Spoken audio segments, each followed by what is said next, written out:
Hi, my name's Michelle, and I'm looking for a friend. Nothing weird, nothing romantic, just a friend. I like video games and writing, and I tend to make impulsive decisions that change my life, like moving to Singapore. It's June 2019, and I'm jet-lagged and tired and just off a flight for my first ever time in Singapore. Heart heavy because I'm missing someone, because missing someone you love it's not like missing a friend, it's like a crater that he left behind when he departed because I stupidly decided to fall in love with him, knowing full well he was moving halfway across the bloody world. Crying, I call a moving company and ask them how much it will cost to move 3 boxes and a TV to Singapore. He says it will cost £250, and I ask if he'll come in 2 weeks. Then I call my boyfriend and tell him I'm moving to Singapore. Then I Google how to get a visa to stay in Singapore. So the next few weeks whiz by and I'm working odd jobs in chip shops and closing bank accounts, and the most important thing, saying goodbye to friends. Drinking warm beer in beer gardens beneath sunsets and stars, best friends forever, trying to get my overly worried, and rightly so, best friend Frankie to believe that I'll be okay. She says, I still think you're crazy for moving to Asia for a guy you've dated for less than 6 months, but okay, I love you. I love you too. So I finally have that big romantic rendezvous at the airport, and we're hugging and crying and kissing, and I spend my next few weeks in a whirl of romance and happiness, abandoning my phone and responsibilities to make up time lost with my loved one after spending more time apart than together.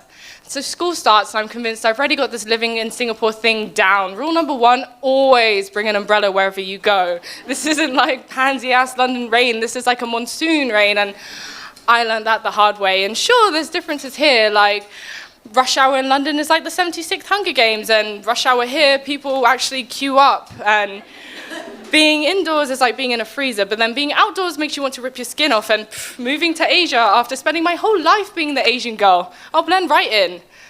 No, I'm as Angmo as they come, so I'm convinced making friends will be easy, but it's not. Wistfully watching school kids on the MRT, so blissfully unaware of the trials and tribulations of forming adult friendships, social anxiety courses through my veins. Lumps in throats form when I'm picked to speak on in front of the class, but ironically, never at open mics, and replaying every conversation I've had in my head again and again and again, and hot white adrenaline courses through my veins whenever I go to class. The stress and pressure of making friends builds up, and I just shut down completely. And the depression is as intrusive as love. It's all-encompassing, overwhelming, and the only thing on my mind. The reality of moving away from London starts to sink in, and I realize that all I will ever remain to be is a figment of my friend's imagination, a figment of imagination in my friend's minds, where the only proof I ever existed lies within Facebook milestone events, sandwiched between memes and baby shower pictures scrolled over in a second. I am a ghost in a world that only knows you're alive through carefully curated Instagram stories.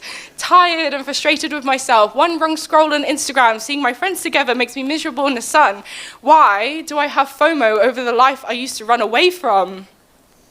So my best friends ask, how is Singapore? And I lie.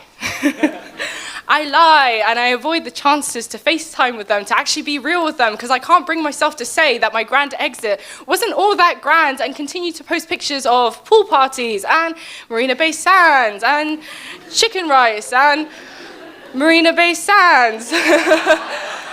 And spend countless hours crying and moping and crying some more, until one day, I decide to call Frankie. Hey, how are you? I miss you so much. You know, I'm fine, you know, work, school, drama school applications, work. How's Singapore? The $1 million question. I try to bring myself to lie, but I just can't. You know what? I'm actually having a really shit time. And just like that, the creation of my artificially perfect life is broken down, and I'm mad at myself for having so much pride that I couldn't even tell my best friend in the whole world, my best friend who's seen me in every state possible, from blackout drunk to fucking over the moon. I couldn't even tell her. So after countless hours of crying and venting, she says, Michelle, you are the strongest person I know. You're gonna get through this. You need to actually try. You need to actually like put yourself out there. And are you still writing? You need to go to some open mics, some readings, you know, feel like you again. And after hours and hours of gossip and catch up and talking, we say our goodbyes. I love you. I love you too, but never leave it this long again. I promise. I won't. So, here I am behind a microphone. Does anyone else want to be my friend?